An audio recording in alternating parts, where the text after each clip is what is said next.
Olá, boa noite, seja bem-vindo ao Entenda a Notícia. Eu sou Billy Rovaron. É um prazer estar com você mais uma vez aqui no YouTube da Rede Século XXI. Desde já, gostaríamos que você participasse conosco, dando seu like, principalmente aí fazendo a sua inscrição. Inscreva-se junto com a gente aqui e compartilhe o que a gente vai levar até você nessa noite. Uma noite muito esperada por muitas pessoas, principalmente por você que é empresário, microempresário, você que está pensando em montar a sua empresa, tem ideia o que fazer? Não tem ideia? Hoje estamos trazendo aqui um especialista que vai falar a respeito. Junto conosco nessa noite, Nilson Caibar, ele que é do Sebrae, aqui da região metropolitana de Campinas. Nilson, boa noite, como é que você está, querido? Seja bem-vindo. Boa noite, Billy. Em seu nome e da Rede Século XXI, agradecer o convite. O Sebrae sente-se honrado de estar presente aqui, participando desse programa tão importante com vocês e falar para essa audiência tão qualificada. Estamos à disposição, é uma grande oportunidade para nós estarmos participando. Muito obrigado. O Sebrae está em rede nacional, né? Ele atende Brasil. Rede nacional, Brasil. Né? Atendemos em todas as unidades da federação, né? Em todos os estados. E especificamente, né, eu pertenço ao Sebrae São Paulo, né? E fico aqui à frente da regional de Campinas, né? Talvez uma das regionais de maior densidade empresarial, né? Uma regional muito importante para o nosso estado. Como é que ele contribui para o desenvolvimento das pequenas e microempresas no Brasil, o Sebrae? Olha, o Sebrae, com a sua missão de fortalecer, com a sua missão de dar competitividade, né? Continuidade aos pequenos negócios, né? Perenidade, né? Para os pequenos negócios, o Sebrae contribui de várias formas, né? Nós podemos elencar talvez a mais conhecida, que é a capacitação, né? Que são os cursos, oficinas, workshops, palestras do Sebrae. Mas o Sebrae faz as consultorias, o Sebrae trabalha ambiente de negócios, que é muito importante, né? O Sebrae trabalha educação empreendedora, trabalha inovação. Então, a gente trabalha em todo o ecossistema empreendedor, né? Então, a gente tem várias frentes de atuação, sustentado aí por vários pilares. Nesses vários pilares que você está falando, nesses vários pilares, né? As prefeituras têm essa parceria com vocês ou não? Muito grande. As prefeituras são grandes aliadas nossas, né? Porque empreendedorismo tem que ser encarado pelo poder público como realmente uma política pública, né, de inclusão, ainda mais com o advento recente, né, dos MEIs, né, do microempreendedor individual, né, que se proliferou e cresceu tanto, né, que hoje a gente chama que seria a primeira escadinha, o primeiro degrau para se tornar empreendedor, né, empreendedora, é quando a pessoa formaliza, abre o MEI.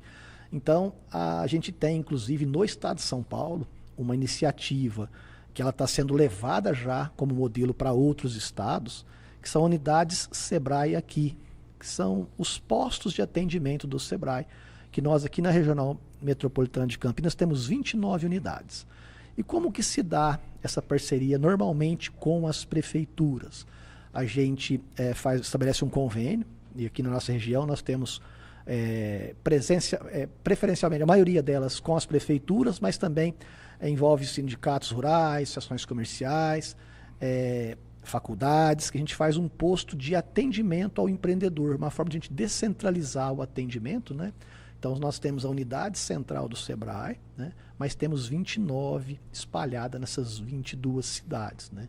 Mas para as prefeituras, além do posto de atendimento, a gente oferece para capacitar a rede municipal de ensino, os alunos do ensino fundamental e médio, né, em educação empreendedora, preparando eles já para o mercado, né? A gente trabalha com as prefeituras compras públicas para comprar do pequeno, porque o pequeno ele gera 60% do emprego na ponta, né? Então é importante que as prefeituras comprem dos pequenos negócios, né? Então a gente trabalha uma inclusão também. Então, com as prefeituras, os nossos trabalhos também passam pela assistência social, porque nós temos programas específicos para pessoas em situações de vulnerabilidade. Por exemplo, temos um programa muito legal, que é muito conhecido, que é o Sebrae Delas, né? Que começou com a inclusão da mulher vítima de violência, né? Porque o empreendedorismo liberta, porque ela tem renda, né? Então é um programa muito procurado, a gente difunde muito nas prefeituras, né?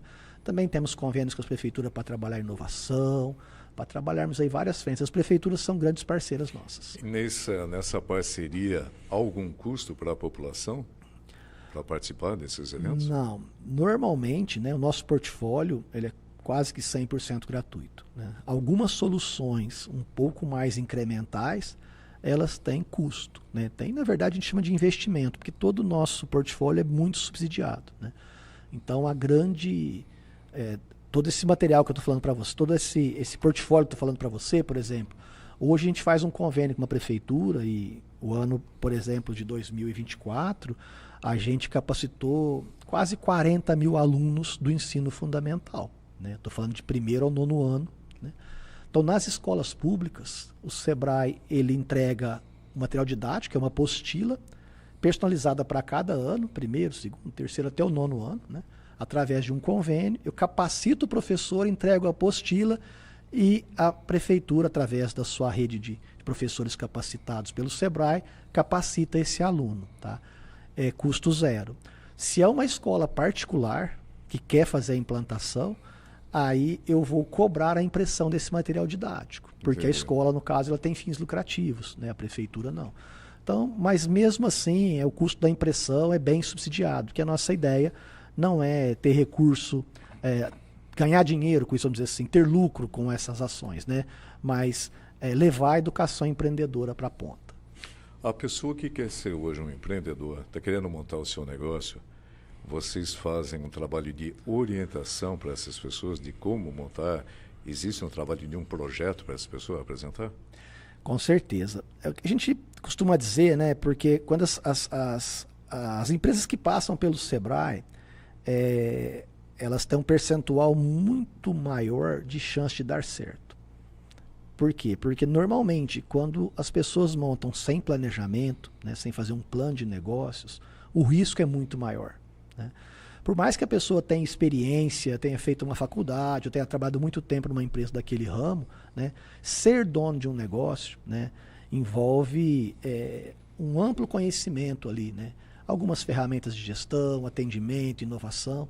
Então, o Sebrae dispõe de uma ferramenta chamada plano de negócios, né? Nesse plano de negócios, você, Billy, quer montar um negócio, qualquer negócio que seja, você vai colocar ali, escrever, né, tudo o que você vai fazer, como que você vai fazer, e é bem didático, né, quanto vai custar, o investimento e tal. E ali vai te dar as premissas como resultado de qual é o caminho que você tem que trilhar. Com esse documento em mãos, dificilmente você erra. E às vezes pode até acontecer de você repensar, não é esse o negócio que eu quero montar, porque eu estou vendo aqui que a conta não fecha, não está batendo, né? Então, é uma ferramenta bastante prática e muito, muito utilizada. Você falou algo muito importante, né? Você falou, a pessoa tem o seu negócio montado, mas a conta não está batendo, enfim. Existe uma orientação para quem já tem a sua empresa, para que a pessoa possa procurar o Sebrae para ter novas aplicações, ou de que forma, uma sugestão para que ela possa entrar no mercado melhor? Com certeza. Principalmente na velocidade das mudanças que nós temos atualmente, né, Billy? Então, como a gente vê inteligência artificial, então hoje a gente consegue trabalhar inteligência artificial com um pequeno empreendedor, né? Porque as mudanças estão muito rápidas, né? Então, mudança de posicionamento, de nicho de mercado, de alteração de serviço, de produto. Então, o Sebrae, além de cuidar dessas novas, que são as entrantes no mercado, ele se preocupa muito em manter as que estão, né? Então, é por isso que nós temos, inclusive, muitos projetos segmentados dentro da nossa regional e por todo o estado.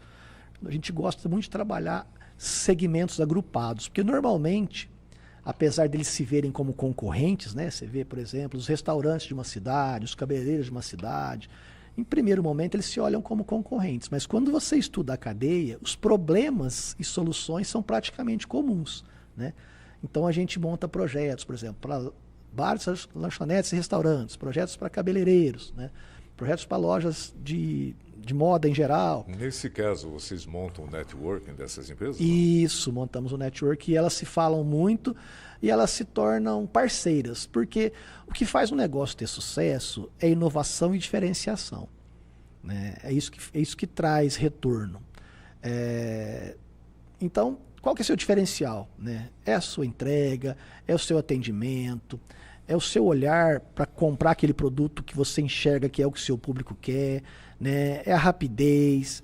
Como que você inova no dia a dia, né?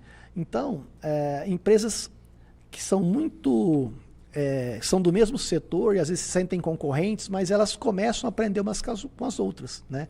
Então, a gente monta esses grupos, mas lógico, Billy, o curso, por exemplo, vamos dar um curso aqui de atendimento a cliente, ele vai ser coletivo para todos.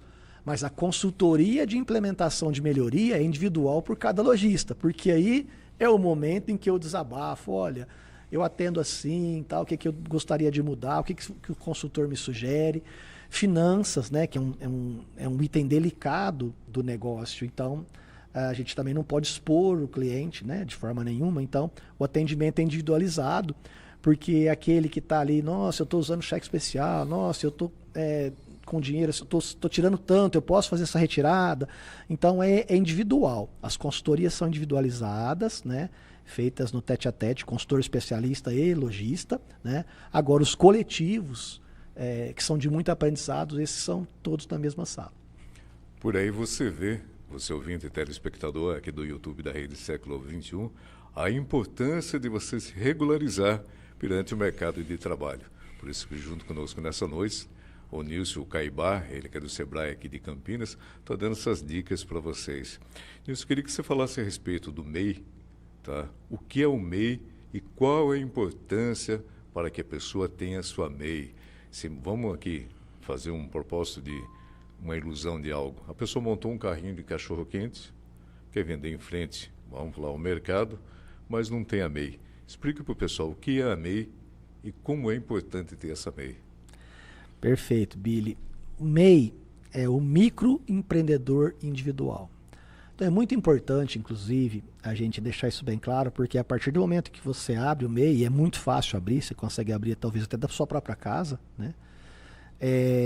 Você passou a ser empresário ou empresária. Então tem muitas pessoas que abriram o MEI e depois pararam com as contribuições, sei lá, era cabeleireira, fazia bolo em casa, estava desempregado, abriu o MEI e de repente voltou para o mercado formal e abandonou.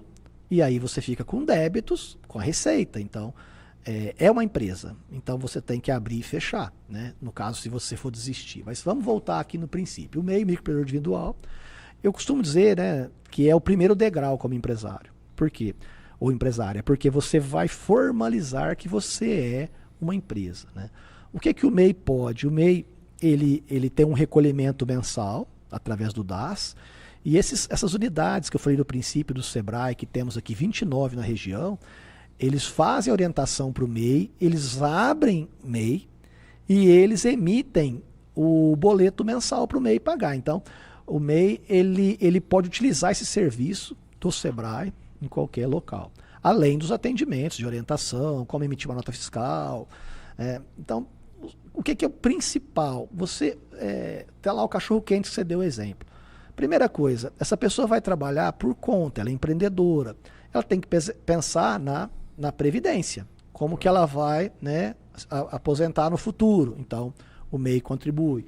Tem que pensar do lado, por exemplo, se essa pessoa, se é uma mulher engravidar, né, ou se precisar de um afastamento, então ele está coberto pelo INSS também. Então, se ele precisar contratar um ajudante ou uma ajudante, ele pode registrar até uma pessoa.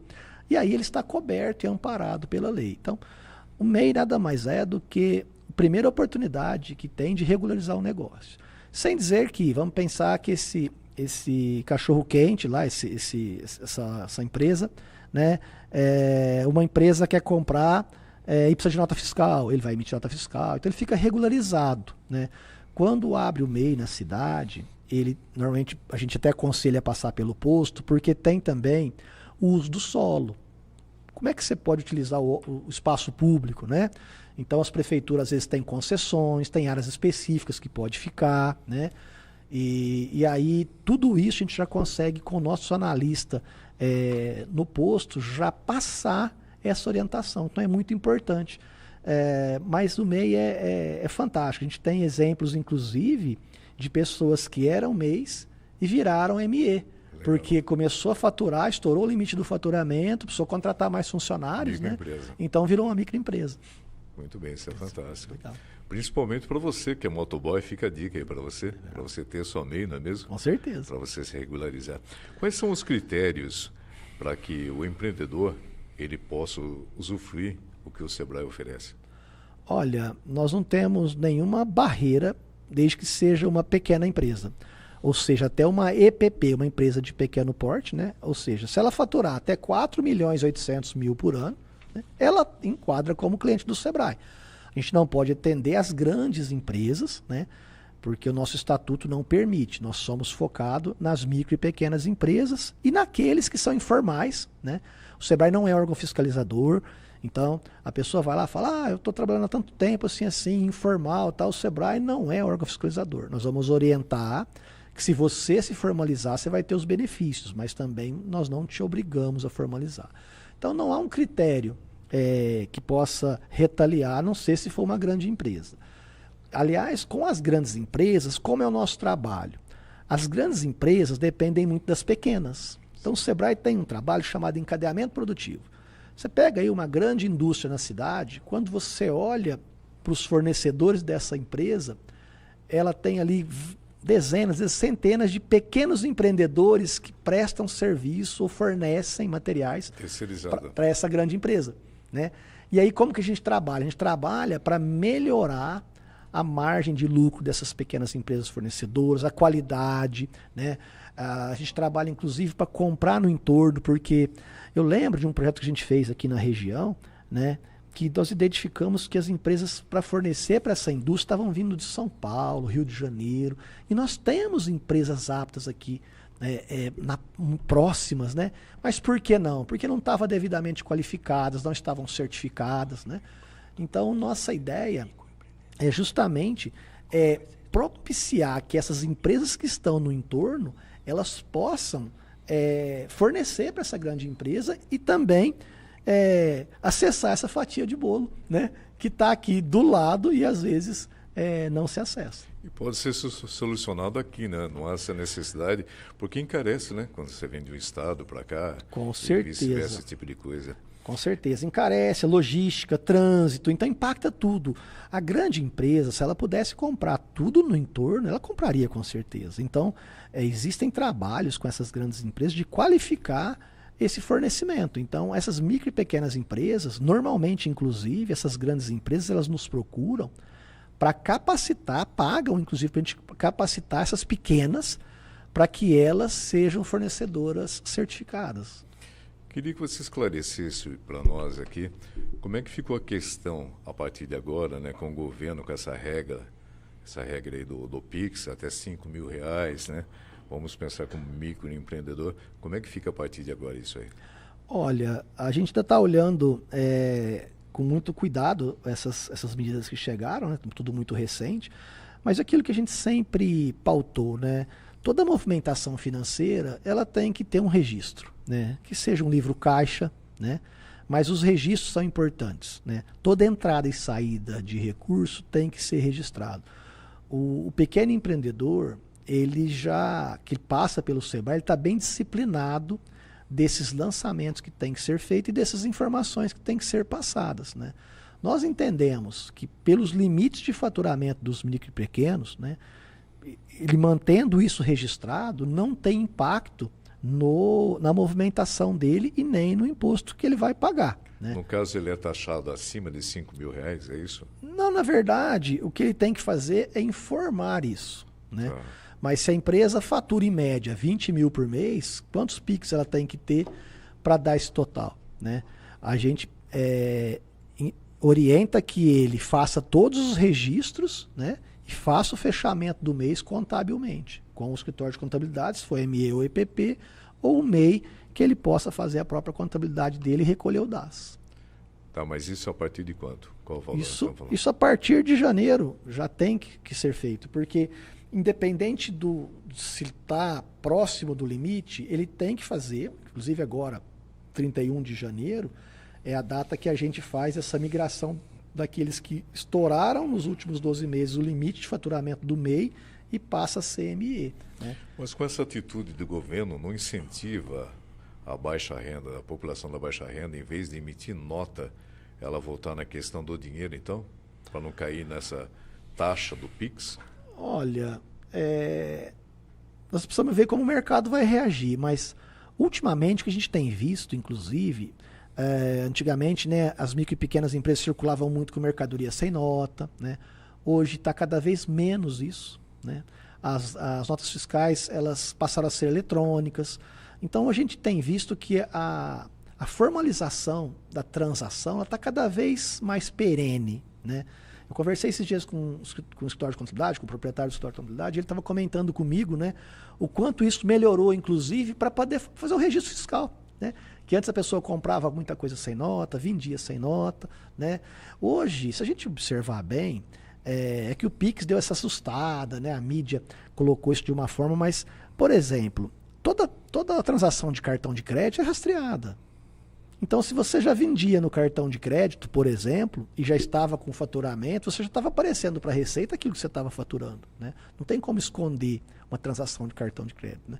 Então, a gente costuma dizer para o contribuinte, para o empreendedor, né, é que ele esteja atento aos seus custos e sua margem. Que quanto mais ele fatura, né, por mais que a gente não goste, assim, pô, estou pagando mais imposto, mas se você está faturando mais, com certeza, e tiver tudo certinho na sua empresa, você está ganhando mais. Muito bem. O Sebrae ele dá algum tipo de apoio financeiro para o micro e pequeno empresário ou ele faz uma indicação? Um exemplo, em boa parte do Brasil tem um Banco do Povo, no qual o Sebrae pode orientar essa pessoa através de um projeto para fazer um requerimento nesse Banco do Povo. Ou o Sebrae faz esse financiamento de projeto? Olha, boa pergunta, Billy. A gente atua muito forte com crédito, muito forte. O Sebrae não é banco, não empresta o dinheiro em si, né? Nós tivemos o programa Juros Zero durante a pandemia, tivemos também algumas fintechs durante a pandemia em que recursos do Sebrae foram aportados no mercado.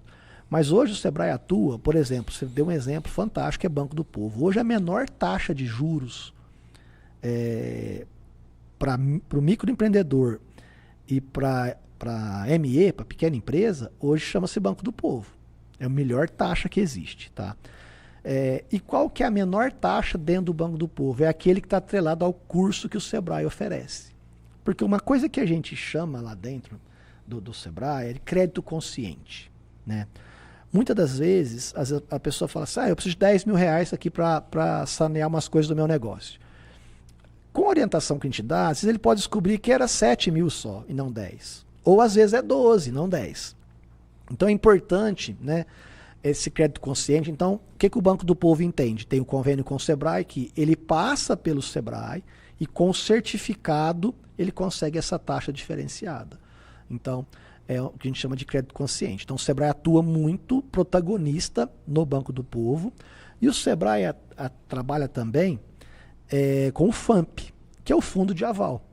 Esse pega as empresas mais MEs e EPPs. Muito focado, tem cooperativas de crédito, Caixa Federal, Banco do Brasil. Como que é essa operação? O Sebrae, ele tem uma coparticipação na garantia do empréstimo. Então ele entra aqui no fundo de aval, a gente chama. Ele vira um devedor solidário, né? Então o Sebrae tem feito muito esse aporte de assinar junto o documento lá com o empreendedor para liberar o crédito. Como é que o Sebrae ele atua na promoção da inovação e da tecnologia entre os pequenos negócios, por exemplo? Billy, essa é uma novidade boa.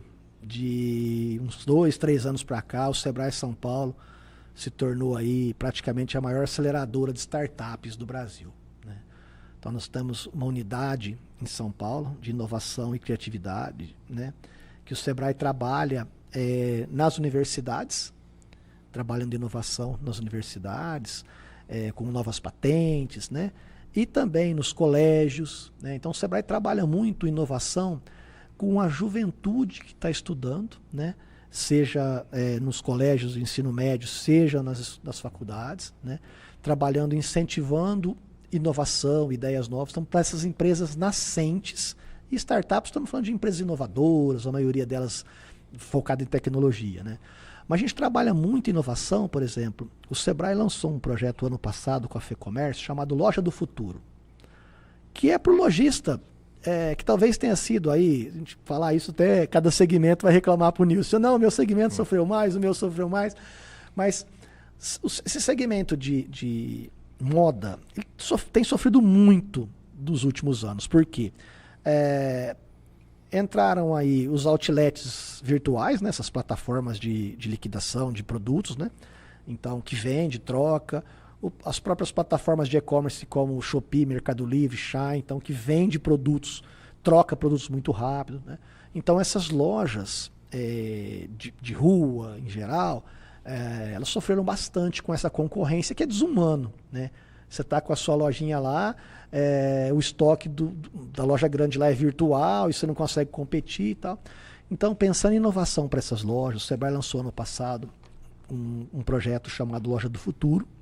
E a Loja do Futuro é justamente levar para esse pequeno lojista de varejo de moda e outros varejos em geral, mas normalmente varejo de moda, a inteligência artificial, o multicanal. Não dá hoje para a lojinha de rua ela ter só o proprietário, a vendedora, vendendo lá das 8 às 18. Né? Ela tem que vender pelo Instagram, tem que vender pelo WhatsApp, né? Ela tem que ser multicanal. Né? Ela tem que oferecer praticamente tudo aquilo que a grande oferece. Né? Com o diferencial dela estar próxima ali no bairro, né? Ter aquela abordagem de conhecimento da pessoa, né? Porque a internet também é fria nesse outro lado, né? Então, a gente ganhou muita escala trabalhando esses conceitos, né? Como que eu melhoro a minha vitrine, como eu melhoro a minha apresentação de produto, como que eu vou inovar em multicanais, como que eu tiro uma fotografia para o Instagram, né? Que hora que é a melhor hora para publicar, como que eu segmento o meu público, né? Então, esses itens que compõem a Loja do Futuro foi uma sacada que a gente teve olhando muito para a dor desse cliente, né? Que é um cliente que sofreu muito, vem sofrendo, né? Então, esse é um projeto que a gente colocou na rua aí o ano passado e foi um sucesso. Esse ano a gente vem com tudo. Esse projeto me leva muito a pensar numa parceria junto às associações comerciais no Brasil num todo. Porque qual a maior reclamação, sabe, no mercado? Eu não estou vendendo, normalmente leva-se a culpa até o setor público, e não tem nada a ver, porque o privado não tem nada a ver com o público e tal, mas na maioria das vezes por falta de orientações ou qualificações do funcionário daquela empresa. Entra uma parceria aí, Sebrae e a questão da associação comercial ou não? Perfeito. A FACESP, né, que é a Federação das Associações Comerciais, trabalha muito ativamente com a gente. A gente sempre tem projetos em parcerias, praticamente com todas as associações comerciais, né? Na cidade sede da Século XXI, que é Valinhos, a Associação Comercial, por exemplo, junto com o Sindicato Rural, é parceira do posto Sebrae aqui. Né? Então a CIV é uma grande parceira. Então todas as cidades do estado, o Sebrae tem essa parceria com as associações comerciais e com a FEComércio, que a gente teve Loja do Futuro, que foi lançado pensando no sindicato do comércio varejista também, que também é uma forma de atender esses lojistas. Mas o que você falou é uma situação que cada vez sufoca mais o empreendedor, né? Que a mão de obra está cada vez mais difícil também, né? Então, trabalhar o atendimento, trabalhar outros canais de venda, trabalhar alternativas para eu satisfazer melhor meu cliente, é a sacada. Vocês têm um trabalho que é espetacular, que eu tenho visto isso na região, que é a carreta do Sebrae. Como é que funciona esse trabalho da carreta? Legal. O Sebrae ele tem um veículo que a gente chama de Sebrae Móvel. Sim. Até ele está passando por uma reformulação agora. Ele vai passar por uma reforma, um banho de loja, né, para ele ficar mais tecnológico, mais moderno, né, para a gente voltar com ele no mercado. Ele foi o grande precursor dessas unidades Sebrae aqui, porque a gente não conseguia chegar nas cidades, né? Então, está ali presencialmente, né? Então, essa unidade ela ia até uma praça pública, a gente anunciava, parceria com as prefeituras, com os sindicatos, associações comerciais, ficava ali durante um período.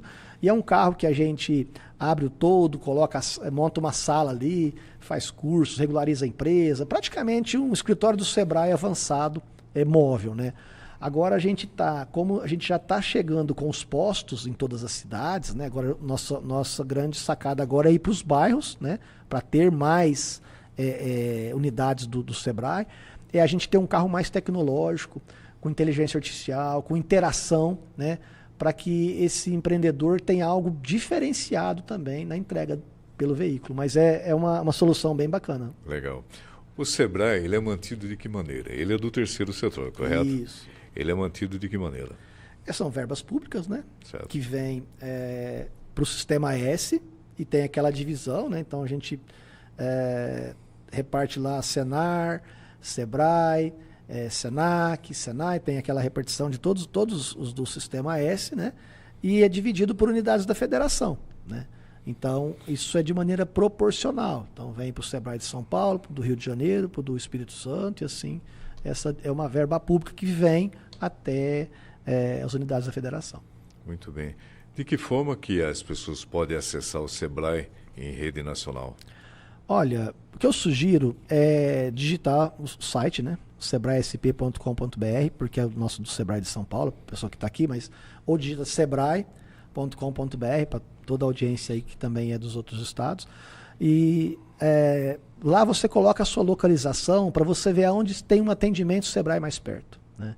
Então a ideia é essa. O Sebrae hoje está em todas as unidades da federação. Estou em Brasília, onde tem? A hora que você logar no site do Sebrae, vai te pedir a sua localização, você clica, dá o aceite, né? E você consegue ver onde que é o local mais próximo para ter um atendimento presencial, né? Ou também pelo nosso 0800, né? 0800 570 0800, que também você é direcionado. Muito bem. Enquanto você toma um pouquinho da sua água aí, quero mais uma vez chamar a sua atenção aqui, agradecer pela audiência. Você que nos acompanha aqui no YouTube da Rede Século XXI, Entenda a Notícia. Toda semana, segunda-feira, às 7 da noite, nós temos esse nosso bate-papo aqui. Hoje, em especial, para você que é microempreendedor ou pretende montar seu negócio, estamos aqui com o Nílcio, ele que é do Sebrae. Voltando a falar ainda de negócios, né, de oportunidades, assim dizendo, nós estamos numa região muito forte do agronegócio. Como é que é a ligação do Sebrae junto ao agronegócio?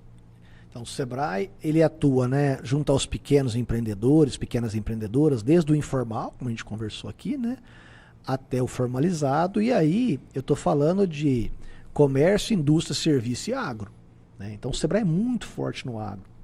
Para você ter uma ideia, a nossa regional de Campinas agora ficou muito feliz que a gente teve um concurso de café especial em São Paulo, agora primeiro... mais uma edição do concurso estadual e a primeira edição do concurso estadual da cachaça de alambique, né? Pra você ter uma ideia, Billy, a nossa região de Campinas, ela foi a região que mais trouxe prêmios, considerando a região do estado. Alambique? Né? Cachaça de alambique e café especial, né? Do café acima aí de 90 pontos, né? Porque nós trabalhamos muitas cadeias produtivas locais. Então, na região que o Sebrae de Campinas atende, a região do Circuito das Águas Paulista, né? Começa aqui com Jaguariúna, né? Pedreira, vai subindo até Socorro, né? Serra Negra, Socorro, Amparo, Águas de Lindóia, Olambra.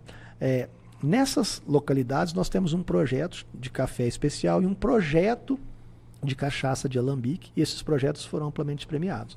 Mas nós temos aqui na região, por exemplo, temos projetos aqui em Valinhos, com o figo e a goiaba, né?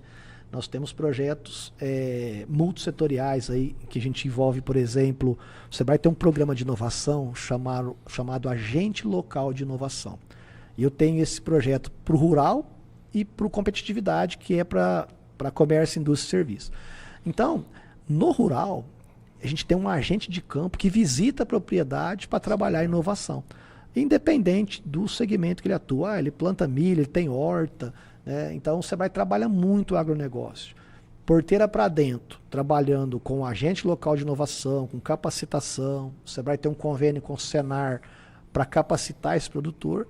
E porteira para fora, o Sebrae trabalha muito mercado. Então, por exemplo, o Sebrae ele investe nas feiras, né? Então a gente leva esses produtores para expor e para participar da AgriShow, da Hortitec em Olambra, que é a principal feira do setor no Brasil, né? Para pequenos empreendedores, né? Pequenas áreas plantadas, né? Então a gente também dá acesso a mercado a esse empreendedor. Muito bem. Para a gente finalizar, como é que o Sebrae ele se adapta às mudanças do mercado e principalmente às novas demandas dos empreendedores, né? Especialmente num cenário pós-pandemia? Olha, a gente aprendeu muito com a pandemia, muito com o próprio empreendedor, mas a gente estuda muito. A gente pega indicadores de mercado, a nossa equipe, nossas equipes, elas estão debruçadas, estudando cada vez mais, né?